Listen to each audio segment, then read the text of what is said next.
Imagine like an engineering project that has been continuously maintained, observed, and optimized for over 11,000 years. Right, which is just an unfathomable amount of time. Completely. I mean, long before the pyramids were even a concept, you have this community of engineers manipulating tidal hydrodynamics, tracking animal populations across generations, and adjusting stone structures in the ocean to actually manage a local ecosystem. And we aren't talking about some mythical lost city here. No, not at all. Yeah. We're talking about the ancient stone fish weirs in Shaken Bay, Alaska. Oh, the sheer scale of that data collection is just staggering. I mean, when you look at modern Western science, a study that lasts, say, 30 or 40 years is considered a incredibly robust long-term data set. Yeah, that's a career-defining study. Exactly.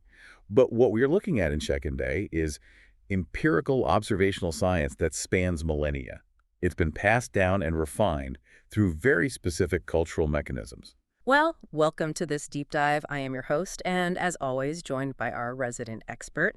And if you are a student, an educator, or honestly just someone trying to figure out how to navigate a world full of so many different perspectives, we have a very specific and frankly fascinating mission for you today. We really do. We're pulling apart the framework of something called Alaska Cultural Standard B1. Right. And for anyone who isn't familiar, Alaska Cultural Standard B1 is this formal educational framework. And it explicitly states that culturally responsive educators and students, well, they have to recognize the cultural heritage and unique cognitive styles of everyone in the classroom. Which sounds great on paper. Yeah.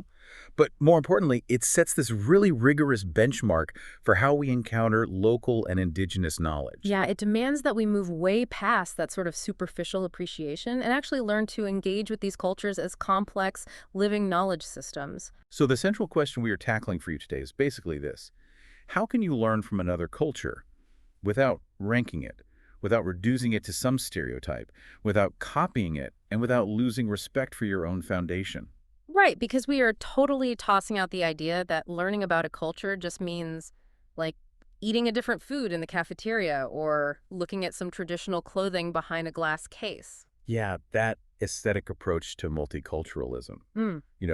Decorating a classroom with ethnic patterns or framing traditional ecological knowledge is just fun folklore. It fails entirely. It really does. It just strips the utility and the actual science right out of the culture. Exactly. I mean, intercultural learning is about examining how a community constructs its reality. Yeah. Like, how do they solve complex survival problems? How do they classify knowledge? How do they manage their responsibilities to the actual place they live? But, before we can look outward at how someone else solves those problems, the framework of Standard B1 insists that we have to look inward first. There is this concept here called cultural grounding. Right, cultural grounding, which is so critical. The core idea is that culture isn't this backpack that only certain people wear. Every single student comes from somewhere. So you, listening to this right now, you have a culture.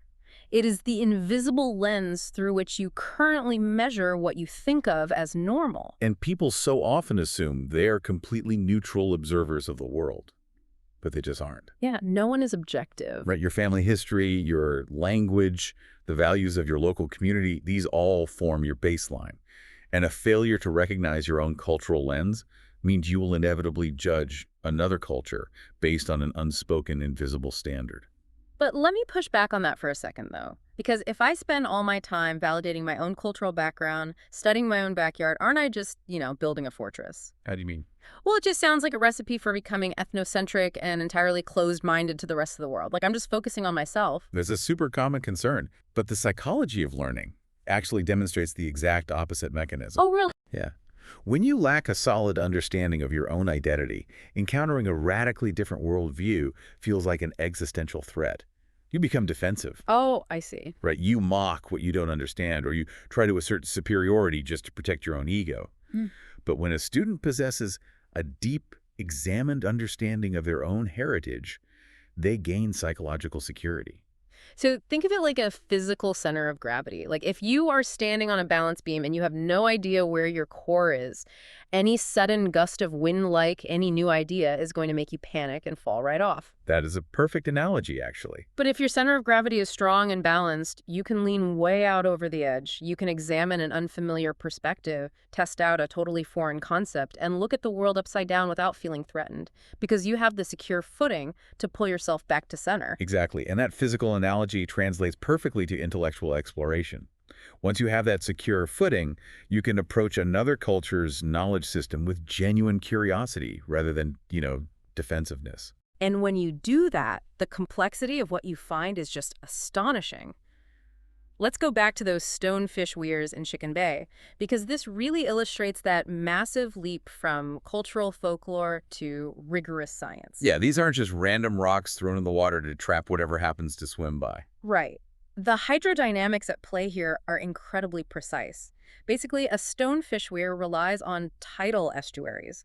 So during high tide, the water level rises above the stone walls, allowing the salmon to just swim right over them and into the enclosed area. And then as the tide recedes, the water flows out through the gaps in the stones, but the fish are trapped. But the absolute genius is in the gaps themselves, right? The stones are intentionally spaced. Oh, totally. Because if the gaps are too large, all the fish escape and the community starves. Obviously a bad outcome. But if the gaps are too tight, every single fish gets caught, none make it upstream to spawn, and the entire salmon population completely collapses the following year. So the builders of these weirs, they had to calculate tidal variations, flow rates, and the exact physical dimensions of specific salmon species. I mean, they created a selective filter. They were actively managing the escapement rate of the fishery to ensure maximum harvest, but without depleting the biological capital. And that requires centuries of careful, documented observation. And that is stationary coastal engineering. But the sources we are looking at show that this deep observational science applies just as heavily to behavioral adaptation. Right, we see it across entirely different environments. Yeah, let's move from the coast to the open tundra for a minute. Because there is this amazing narrative documented from an Inupiaq elder detailing the traditional method for hunting caribou. Now, on the flat, wide-open tundra, you simply cannot sneak up on a herd of caribou. No, it's impossible. They have incredible eyesight and a massive spatial advantage. Right. And chasing them is obviously out of the question. Yeah, a human cannot outrun a caribou. And attempting to do so wastes a fatal amount of calories in what is a really extreme environment. So instead, the hunters utilized ethology, the study of animal behavior.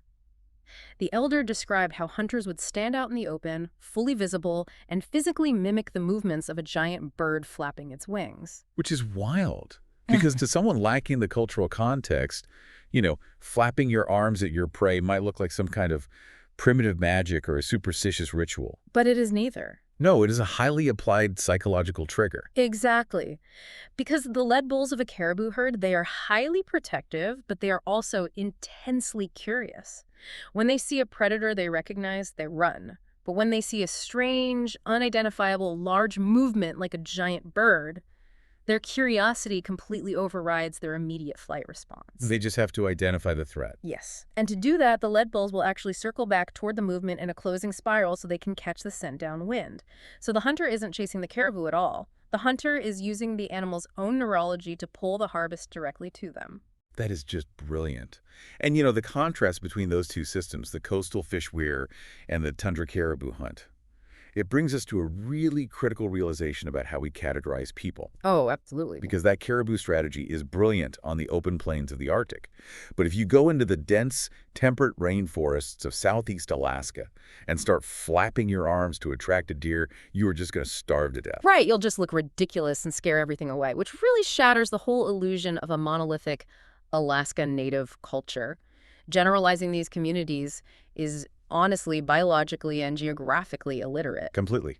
The Tlingit people in the southeast are navigating ocean currents, massive cedar trees, and salmon runs. While the Athabascan people in the interior are surviving minus 60-degree winters in the boreal forests. And the Akik in the southwest are managing these vast, shifting river deltas. You just cannot treat them as a single, unchanging textbook entry. Cultures are highly adaptive, internally diverse networks of problem solving. So when a student encounters a piece of media about a culture, they really have to navigate that complexity. Right, which brings us to how we actually apply this in the classroom. Yeah, let's play this out. Imagine you are a middle school student. You were handed a short, older article about a traditional Alaskan subsistence diet. The immediate human instinct is to synthesize that information into a stereotype. Right. The brain loves a shortcut. Exactly. You might conclude that this one specific diet represents all of Alaska. Or worse, you might project a quote-unquote primitive stereotype onto the people because their food system looks less industrialized than your modern grocery store. But the framework of Standard B1 requires that student to pause that immediate judgment and actually deploy some critical thinking. You have to interrogate the text. Who is actually speaking in this article? Is this a modern indigenous community member sharing a living, adaptive practice? Or is this an outsider's historical diary from 2 centuries ago, completely filtered through their own cultural bias? It changes everything. You start looking at the specific region, and you realize the diet is perfectly calibrated to an environment where agriculture is physically impossible. So you revise your interpretation. You move from a rigid stereotype to a deep understanding of a highly sophisticated, localized food system. But let me ask the uncomfortable question here, because this comes up a lot. Okay, lay it on me. Let's say I do all of that. I study the hydrodynamics of the fish weir, I understand the ethology of the caribou hunt, I completely master the ecological data. Does that mean I now have ownership of that knowledge? I see where you're going. Like, can I, as an outsider or maybe a school district, just take that traditional design or that plant medicine recipe and start using it for my own purposes? The answer to that is a definitive no. And this is exactly where educational institutions frequently cross ethical lines.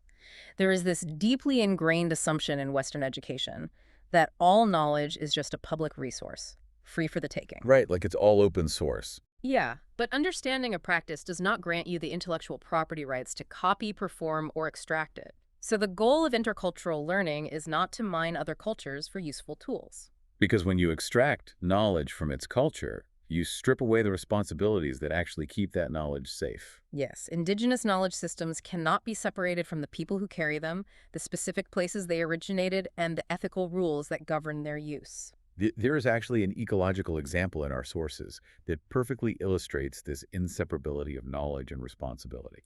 Oh, you mean the mouse food? Yes, it involves the humic gathering of something called enek, which roughly translates to mouse food. This is an absolute masterclass in environmental stewardship and reciprocity. It really is. So for context, enlek are these carbohydrate-rich sedge roots.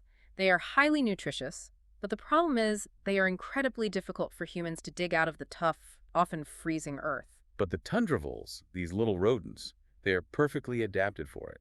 Exactly. The voles dig up the roots and store them in large underground caches to survive the winter.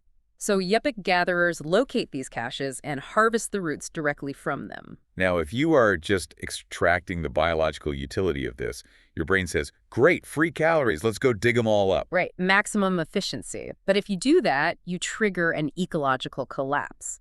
The cultural knowledge dictating this harvest is bound by strict, non-negotiable laws of reciprocity. You cannot just take the roots. The gathering is restricted to late autumn.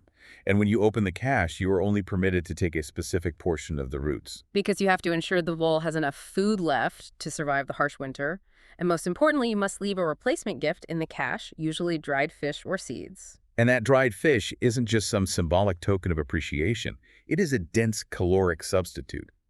Because the vole expended massive amounts of energy gathering those roots. If a human removes those calories, the vole dies. And if the vole population dies, there is no one to gather the roots the following year, and the human community loses a crucial food source. So the biological fact of the edible root is entirely useless without the cultural responsibility of the caloric replacement. You just cannot extract the what without honoring the how and the why. Right. So as students bring these deep, context-rich systems into a modern classroom alongside Western science, they are inevitably going to compare them, right? Absolutely. Comparison is a huge part of learning. But how do we compare the data from, say, a Yupik elder with the data from a Western biologist without immediately ranking one as superior to the other? Well, you utilize a framework often referred to as two-eyed seeing. This allows a student to hold two entirely different methodologies side by side without deciding that one is inherently more advanced, more civilized, or more intelligent than the other. They're just different tools for different jobs. Yeah. It makes me think of looking at the universe through a microscope with your left eye and a telescope with your right eye. I mean, a microscope is phenomenal for analyzing the cellular structure of a plant leaf, but a telescope is completely useless for that task. Right, totally wrong tool. However, a telescope can show you the rings of Saturn, which a microscope will never, ever see.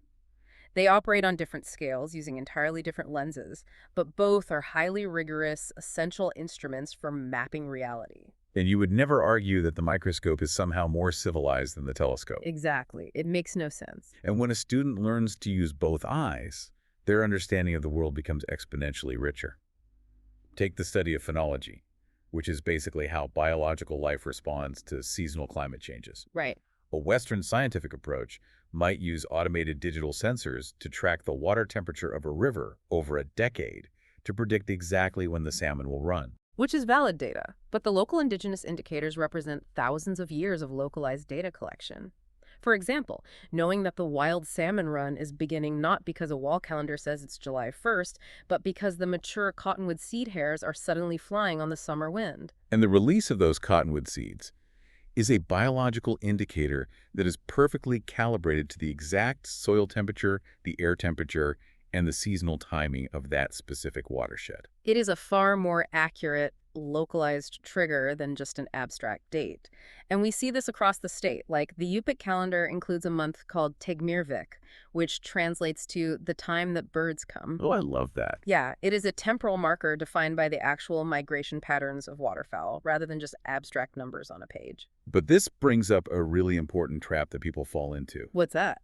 Well, when we respect another culture's knowledge, do we have to blindly agree every single thing they claim? Like, is every idea immune to criticism just because it belongs to a different culture? That is such an important question.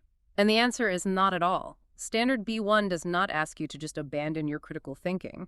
True respect means taking the knowledge system seriously enough to analyze it rigorously. Right. We don't have to pretend that every single claim from every culture across the globe is identical in value, or that every idea is equally supported by the evidence. So, if a cultural tradition claims a certain method cures an illness, we don't just nod politely and move on. We can look at the chemical compounds, we can analyze the biological data, and we can ask critical questions about the efficacy. Yes. The crucial distinction is that we evaluate the claims, the data, and the evidence without ever ranking the human value of the people who hold those beliefs. That is the key right there. You separate the critique of the idea from the inherent worth of the individual. You can test a hypothesis and even completely disagree with a conclusion without labeling the other culture as primitive or backward. We don't rank the people, we just analyze the perspectives. Exactly. We synthesize the information.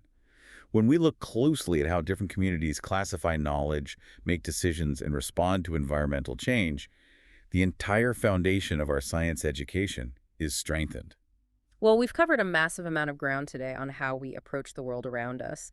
We've seen that learning about a culture is infinitely more complex than just checking boxes on a tourist checklist. It requires understanding your own foundation so you can encounter new ideas without fear. Right. It requires recognizing that cultures are alive, brilliantly adaptive, and internally diverse. And it demands that we acknowledge the unbreakable bond between knowledge and ethical responsibility.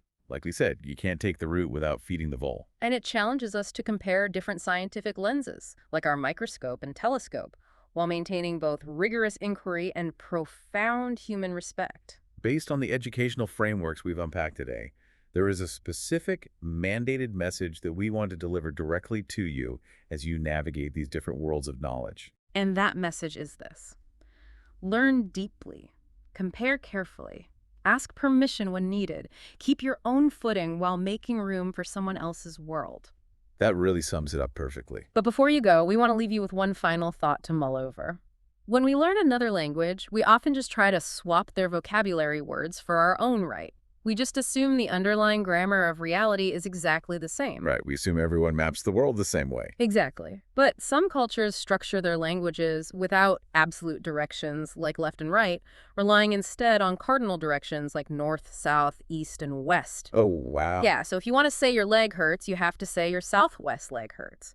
It literally forces the speaker to maintain a constant internal compass connected to the physical earth at all times. That is incredible. Right. Right. So what if learning about another culture isn't just about adding new facts to your existing timeline, but realizing that the way you construct reality is just one of many possible operating systems for the human mind? I mean, once you realize there are other operating systems out there, you really have to wonder what features your own system is missing. Now, there's a question to take with you. Thanks for joining us on this deep dive.